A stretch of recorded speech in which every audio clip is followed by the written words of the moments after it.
46তম BCS preliminary যেহেতু date দিয়ে দিছে মার্চের 9 তারিখ শনিবার পরীক্ষা।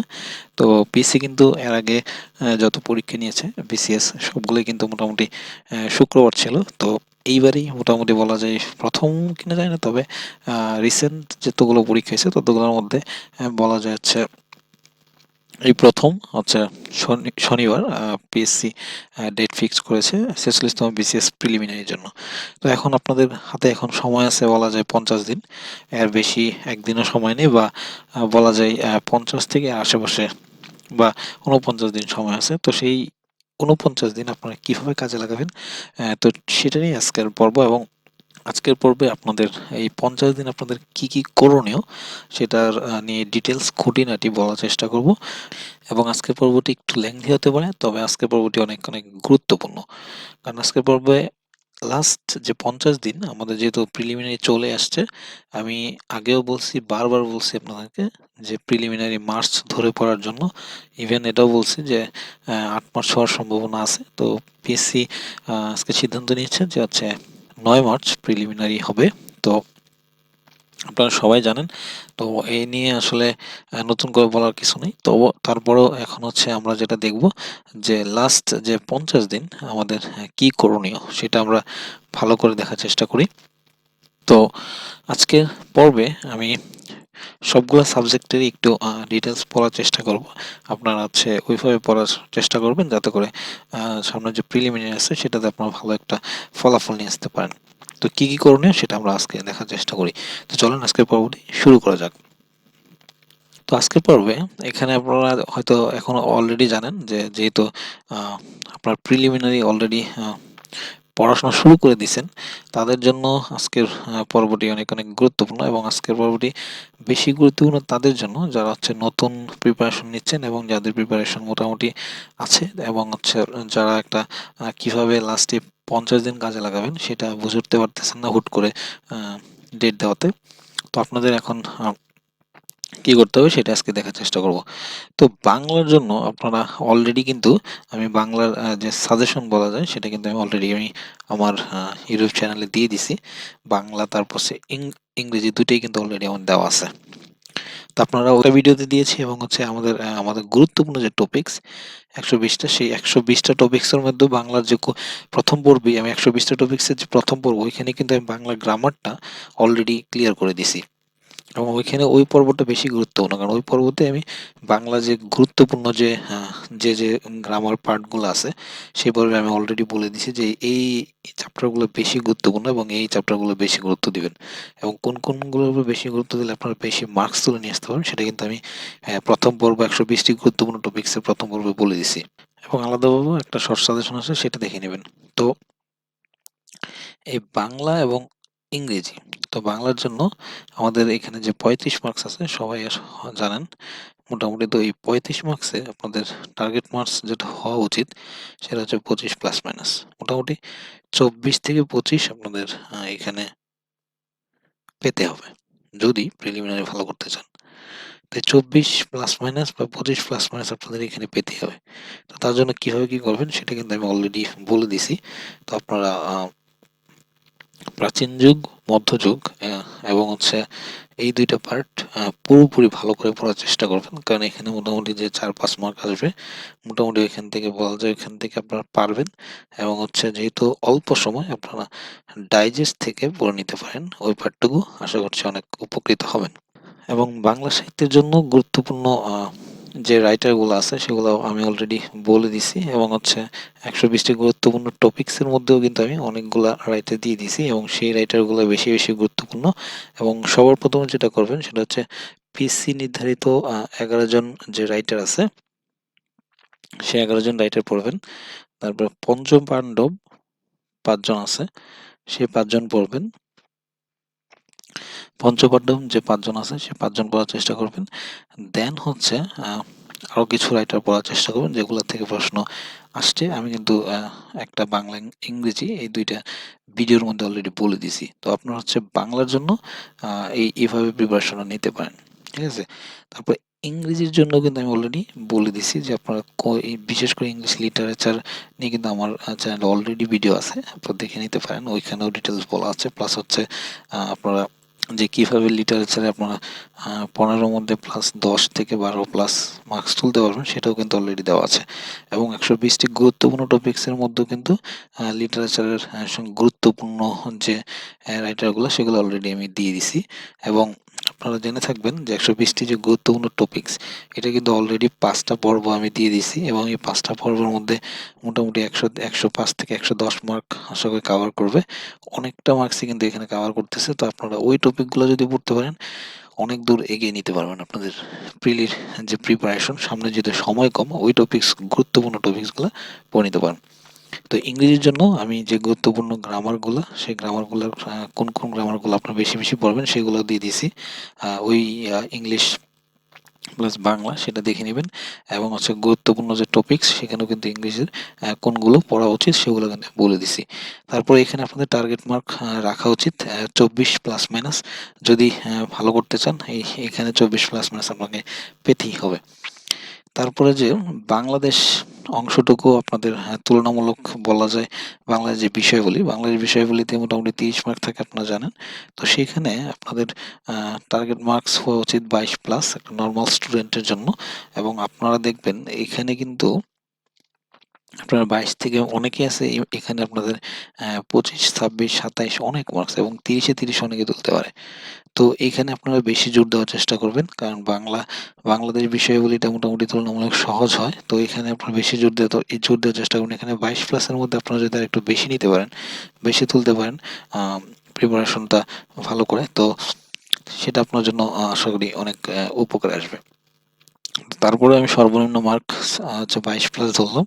তো 22 প্লাস ধরার পরে তো এই 22 মার্কস কীভাবে প্রিপারেশন নেবেন সেটাও কিন্তু আমি অলরেডি বাংলাদেশ বিষয়াবলী নামে একটা শর্ট সাজেশন আছে, সেখানে আপনারা আশা করি দেখে নেবেন। ওইটা দেখলে আপনারা মোটামুটি বুঝে যাবেন।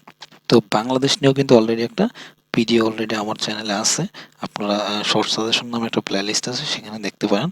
এবং গুরুত্বপূর্ণ যে 120টি টপিক্স সেখানেও কিন্তু আমি বাংলাদেশ বিষয়গুলি এর মধ্যে কোন টপিকসগুলো গুরুত্বপূর্ণ সহকারে আমি কিন্তু অলরেডি দিয়ে দিয়েছি, সেখানে আপনারা দেখে নিতে পারেন। তারপর আন্তর্জাতিক বিষয়াবলী মোটামুটি 20 মার্ক। এই পাঠটুকু একটু তুলনামূলক কঠিন, আপনারা এই পাঠটুকুতে 10 থেকে 12 মার্কস আপনারা কভার করার চেষ্টা করবেন। এবং এইটুকু অংশ আপনারা ডাইজেস্ট থেকে পড়ার চেষ্টা করেন, কারণ এখন ডিটেলস পড়তে যাবেন না, ডিটেলস পড়তে গেলে আপনারা ভালো করতে পারবেন না। এবং রিভিশন দিতে হবে আপনাদের প্রিপারেশনটা। আপনাদের যেহেতু 50 দিন সময় আছে, 30 দিনের মধ্যে পুরো সিলেবাসটা শেষ করার চেষ্টা করেন। বাকি 20 দিন আপনাদের 20 দিন রিভিশন প্লাস কি কি করবেন সেটাও আমি বলে দিব, সেটা আমি শেষের দিকে বলে দিচ্ছি। তো আগে হচ্ছে সাবজেক্ট ওয়াইজ আমি আসি। তো আন্তর্জাতিক বিষয়াবলী নিয়েও কিন্তু অলরেডি একটা ভিডিও আমার চ্যানেলে আছে, সেটা আপনারা দেখে নিতে পারেন চাইলে। তাহলে আশা করছি অনেক উপকৃত হবেন।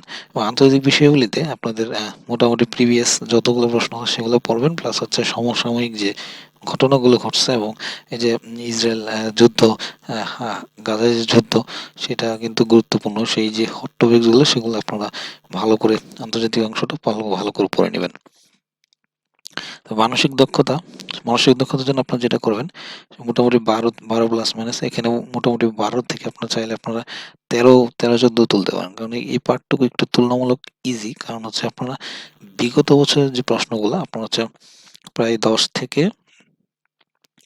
আপনার হচ্ছে বিসিএস প্রিলিমিনারি মনে করেন, বিসিএস প্রিলিমিনারি 35 থেকে হচ্ছে 45 বিসিএস পর্যন্ত প্রিলিমিনারি প্রশ্নগুলো পড়বেন। এবং 35 থেকে 44 রিটেন পর্যন্ত যে প্রশ্নগুলো আছে মানসিক দক্ষতা, সেগুলো পড়লে মোটামুটি এখান থেকে আপনারা 10-12-12-র বেশি মার্কস কমন পাবেন আশা করছি। 12 প্লাস মাইনাস কমন পাবেন আশা করছি মানসিক দক্ষতার উপর বিগত বছরের প্রশ্ন বললেই মোটামুটি হয়ে যাচ্ছে। এবং ভূগোলের জন্য আপনারা যেটা করবেন, ভূগোলের জন্য আপনাদের শর্ট শর্ট কিছু বিশেষ করে এখন বর্তমানে ডাইজেস্ট থেকে ভূগোলটা পড়ে নেবেন, কারণ এখান থেকে মোটামুটি আপনাদের টার্গেট মার্কস রাখা হচ্ছে 6 থেকে 7 মার্কস, এবং এর বেশি আপনারা পেতে পারেন। এবং ভূগোলের জন্য আসলে ভূগোল প্লাস বাংলাদেশ প্লাস আন্তর্জাতিক তিনটা কিন্তু রিলেটেড। তো তিনটা আপনারা মিলিয়ে পড়ার চেষ্টা করবেন, যাতে করে আপনাদের প্রিপারেশন নিতে খুব সুবিধা হয়। তো ভূগোল পার্টটা বেশি কঠিন না, আপনারা হচ্ছে যেকোনো একটা বই থেকে বইগুলোর আগে প্রশ্নগুলো দেখে নেবেন, প্রশ্নগুলো দেখে কোনগুলো বেশি আসতেছে সেগুলো দেখে আপনারা পড়ার চেষ্টা করবেন। এবং তারপর আমি আপনাদের ভূগোল নিয়ে যদি কোনো ভিডিও শর্ট সাজেশন অনেকেই চাইছে, তারপরে আমি চেষ্টা করব আপনাদের দেওয়ার। তো দেখা যাক কি হয়। তো আপনার ভূগোল এখানে মোটামুটি 6 থেকে 7 মার্কস আপনারা যাতে তুলে নিয়ে আসতে পারেন সেটা আপনার জন্য চেষ্টা করবেন। তো আমি যেটা বলবো, আপনার এই পার্টটুকু আপনার ডাইজেস্ট থেকে পড়ে নেবেন, তাহলে আশা করছি হয়ে যাবে। তারপরে যেটা দেখবেন আইসিটি অংশটুকু আপনাদের, আইসিটি মোটামুটি 15 মার্ক, বর্তমানে আইসিটি থেকে খুবই কঠিন আসতেছে প্রশ্ন। তো এখান থেকে 7 প্লাস মাইনাস আপনাদের পাওয়ার চেষ্টা করবেন। তো এখানে 7 প্লাস মাইনাস পেতে গেলে আপনাকে কি করতে হবে, আমি অলরেডি কিন্তু আমার চ্যানেলে আইসিটি একটা ভিডিও আছে, দেখে নেবেন। ওইখানে মোটামুটি প্রায় 12 থেকে 13 মার্কস পাওয়ার মতো, প্রিপারেশন নেওয়ার মতো একটা শর্ট ভিডিও এবং কোন কোন টপিকসগুলোর উপর জোর দিবেন সেগুলো কিন্তু আমি অলরেডি দিয়ে দিছি। তো আইসিটি পার্টটুকু ওইখান থেকে আপনারা ওই ভিডিওটা দেখে নেবেন। ওই ভিডিওটা দেখলে আপনারা অনেক উপকৃত হবেন আশা করছি, এবং ওই ভিডিওটা আপনারা টপেই পাবেন। ওই ভিডিওটা আপনারা ভালো করে দেখে নেবেন। এই জন্য আইসিটি নিয়ে আমি আর কিছু বলতেছি না। আর বিজ্ঞান অংশটুকুর জন্য আপনারা হচ্ছে বিগত বছরের প্রশ্নগুলো ভালো করে পড়েন এবং বাকিটুকু হচ্ছে ডাইজেস্ট থেকে পড়ার চেষ্টা করেন। এখান থেকে 7 প্লাস মাইনাস রাখার চেষ্টা করেন যাতে এর নিচে যাতে না নামে। তারপর হচ্ছে নৈতিকতা, মূল্যবোধ, সুশাসন। এখানে আপনারা যেটা করবেন 10 মার্ক, 10 মার্কের মধ্যে আপনার টার্গেট রাখবেন 6 প্লাস মাইনাস, মোটামুটি 35 থেকে 45তম বিসিএস প্রিলিমিনারি পর্যন্ত যদি আপনার প্রিভিয়াস গুলো পড়েন, এখানে মোটামুটি 5 মার্ক আপনার হুবহু কমন পাওয়ার সম্ভাবনা বেশি, বা এর বেশিও পেতে পারেন। তারপর নৈতিকতাটা আপনার একটু, যেহেতু সব প্রশ্নই কনফিউশন তৈরি হয়, যার জন্য নৈতিকতা মূল্যবোধটা একটু কম পড়বেন এবং হচ্ছে শর্ট করে পড়ার চেষ্টা করবেন, তাহলে আশা করছি হ্যাঁ হয়ে যাবে। তো নৈতিকতা মূল্যবোধ, সুশাসন আসলে আহ, এই শর্ট করে ডাইজেস্ট থেকে পড়ে নেবেন, যেহেতু সময় খুব অল্প, তার জন্য হচ্ছে ডাইজেস্ট থেকে পড়ে নেবেন। আর গাণিতিক যুক্তি আপনাদের টার্গেট মার্কস হচ্ছে 8 প্লাস। এখানে আপনারা অনায়াসে 8 প্লাস পান কিভাবে সেটা আমি বলি আপনাদের। অলরেডি আমি যে গুরুত্বপূর্ণ 120টা টপিকস যে ভিডিওগুলো দিছি, সেখানে কিন্তু ম্যাথের যে চ্যাপ্টারগুলো দিছি সেই চ্যাপ্টারগুলো আপনারা ভালো করে পড়েন। সেই চ্যাপ্টারগুলোই পড়লেই মোটামুটি আপনারা ভালো একটা মার্কস তুলে নিয়ে আসতে পারবেন। ওইখানে ওই চ্যাপ্টারগুলো অনেক অনেক গুরুত্বপূর্ণ 46তম বিসিএস প্রিলিমিনারির জন্য। তো ওই চ্যাপ্টারগুলো ভালো করে পড়েন, আশা করছি আপনারা এখান থেকে 7-8 মার্কস এমনিই কমন পেয়ে যাবেন। তারপরে এখানে দেখেন, আপনারা যদি আমি যে মার্কস ডিস্ট্রিবিউশনটা দেখালাম আপনাদেরকে, সেখানে মোট 200 মার্কের মধ্যে যদি আমি প্লাস মাইনাস ধরি, মোটামুটি 125 প্লাস মাইনাস মার্কস আসতেছে। তো আপনারা যদি 125 এনশিওর করতে পারেন, আপনাদের যে কোনো ধরনের প্রশ্নটি কিন্তু আপনারা হচ্ছে প্রিলি ক্র্যাক করতে পারবেন। তো এখানে একটা ব্যাপার আছে, সেখানে ব্যাপারটা হচ্ছে যে আপনাদের যারা সায়েন্স ব্যাকগ্রাউন্ড আছে তাদের জন্য আশা করি এই যে এই পার্টটুকু আইসিটি, তারপর যে বিজ্ঞান, তারপর গাণিতিক যুক্তি, মেন্টাল এবিলিটি, এই জিনিসগুলো কিন্তু সায়েন্স ব্যাকগ্রাউন্ডে যারা, ওরা কিন্তু খুবই ভালো করে সবসময় বরাবর, কিন্তু বাকি পার্টগুলোতে তারা মোটামুটি উইক থাকে, যার জন্য আসলে এখানে আপনাদের যারা আছে নন সায়েন্স ব্যাকগ্রাউন্ড, তারা কিন্তু এই পার্টগুলোতে মোটামুটি একটু কম মার্কস ক্যারি করেন এবং হচ্ছে বাকি পার্টগুলোতে একটু বেশি মার্কস তোলার চেষ্টা করবেন। তো এইভাবে একটা ব্যালেন্স রাখার চেষ্টা করবেন, আশা করছি প্রিলিমিনারি আপনারা সহজে উত্তর দিতে পারবেন। এখন একটা পয়েন্ট, আপনার স্ট্রং জোনে গুরুত্ব দিবেন কেন। এখানে আসলে আপনাদের যে যারা সায়েন্স ব্যাকগ্রাউন্ড, তাদের স্ট্রং জোন থাকে কোনগুলা, ম্যাথ, সায়েন্স, তারপর হচ্ছে আইসিটি, তারপর হচ্ছে মেন্টাল এবিলিটি। এই পার্টগুলোতে আপনাদের যাতে স্ট্রং জোন যাতে আরো স্ট্রং হয় সেটার দিকে খেয়াল রাখবেন। কারণ স্ট্রং জোনে আপনার খারাপ করলে আপনি আসলে প্রিলিমিনারি আপনার খারাপ খারাপ হয়ে যাবে পরীক্ষা। এবং স্ট্রং জোনে আপনারা, যারা স্ট্রং জোন যেগুলো যার আছে, সেগুলোতে আরো ভালো করার চেষ্টা করবেন। এবং যাদের যেগুলো দুর্বলতা আছে, সেগুলোতে আপনার এভারেজ একটা মার্কস নিয়ে আসার চেষ্টা করবেন, তাহলে মোটামুটি প্রিলিমিনারি আপনারা পাস করতে পারবেন। এবং আপনাদের যাদের যে সাবজেক্টগুলো উইক জোন আছে, সেগুলোতে আপনারা মনে করেন যে একটু পড়াশোনা করবেন, কিন্তু হচ্ছে যে টার্গেট করে টপিক, গুরুত্বপূর্ণ টপিক যেগুলো, সেগুলো পড়ার চেষ্টা করেন এবং সেগুলো পড়লেই মোটামুটি আপনারা ভালো করতে পারবেন, এটাই মোটামুটি বলতে পারি বাস্তব অভিজ্ঞতা থেকে। তো আপনাদের স্ট্রং জোনগুলোকে যাতে হচ্ছে এমন হয় যে, যারা হচ্ছে সায়েন্স ব্যাকগ্রাউন্ড, যে স্ট্রং জোনগুলোতে পড়াশোনা না করাতে ওইখানেই কিন্তু আলটিমেটলি লাস্টে গিয়ে খারাপ করে, এবং হচ্ছে বাকি পার্টগুলোতেও মোটামুটি এভারেজ মার্কস আসাতে কিন্তু প্রিলিমিনারি ফেল হয়ে যায়। তার জন্য আপনাদের যে স্ট্রং জোন, সেটা স্ট্রং রাখতে রাখতে চেষ্টা করবেন। যারা নন সায়েন্স ব্যাকগ্রাউন্ড আছে, তারাও কিন্তু তাদের যে বাংলাদেশ বিষয়াবলী, আন্তর্জাতিক বিষয়াবলী তারা কিন্তু এগুলাতে খুব ভালো পারে। তো সেগুলাতে আপনারা ভালো করবেন এবং বাকি যে উইক জোনগুলো আছে সেগুলাতে মোটামুটি এভারেজ একটা মার্কস নিয়ে আসার চেষ্টা করবেন। তাহলে মোটামুটি প্রিলিমিনারি পাস করতে পারবেন। তো আপনারা কিভাবে প্রিলিমিনারি প্রিপারেশন নেবেন সেটা কিন্তু অলরেডি আমি বলে দিছি এবং সেভাবে পড়ার চেষ্টা করেন এবং লাস্ট 50 দিন আপনারা আরেকটা কাজ করবেন, সেটা হচ্ছে যে বেশি বেশি করে মডেল টেস্ট দিবেন। বাজার থেকে যে কোনো একটা মডেল টেস্টের বই কিনে নিয়ে আসবেন, একটা কি দুইটা নিয়ে আসতে পারেন এবং ওই মডেল টেস্ট বই থেকে আপনারা ঘরে বসে চাইলে বা হচ্ছে কোনো কোচিং সেন্টারে ভর্তি আপনারা মডেল টেস্ট দিতে পারবেন, যে 200 মার্কের পরীক্ষাগুলো, এবং বেশি বেশি মডেল টেস্ট দেওয়ার চেষ্টা করবেন। এবং আমার চ্যানেলে কিন্তু অলরেডি একটা ভিডিও আছে যে বিসিএস প্রিলিমিনারি ফেল করার, বারবার প্রিলিমিনারি ফেল করার কারণ, সেই ভিডিওটা আপনার চ্যানেলে দেখতে পারেন। ওই ভিডিওতে আমি বলে দিছি যে আপনার কেন বারবার প্রিলিমিনারি ফেল করতেছে, সেই রিজন গুলো কিন্তু অনেক অনেক গুরুত্বপূর্ণ। তো তারপর যেটা করবেন সেটা হচ্ছে গুরুত্বপূর্ণ 120টি টপিক্সের যে আমি ভিডিওগুলো দিছি আমার চ্যানেলে, আপনারা ওই ভিডিও টপিকস গুলো ধরে ধরে যদি আগান, আপনারা কিন্তু প্রিলিমিনারির পাস মার্কস তোলার মতো একটা মার্কস হয়ে যাবে।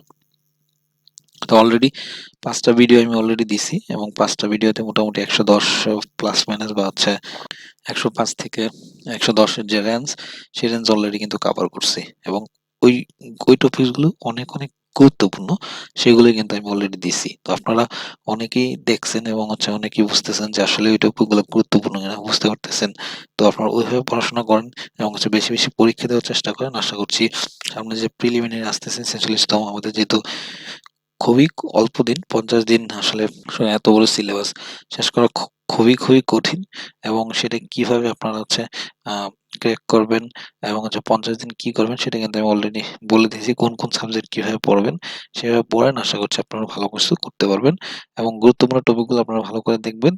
আর বিগত বছরের যত প্রশ্ন আছে সেগুলো কিন্তু খুবই খুবই ভালো করে, যে বিসিএস এর যে বিগত বছরের প্রশ্নগুলো আছে 10 থেকে 45তম বিসিএস প্রিলিমিনারি, খুবই ভালো করে পড়বেন।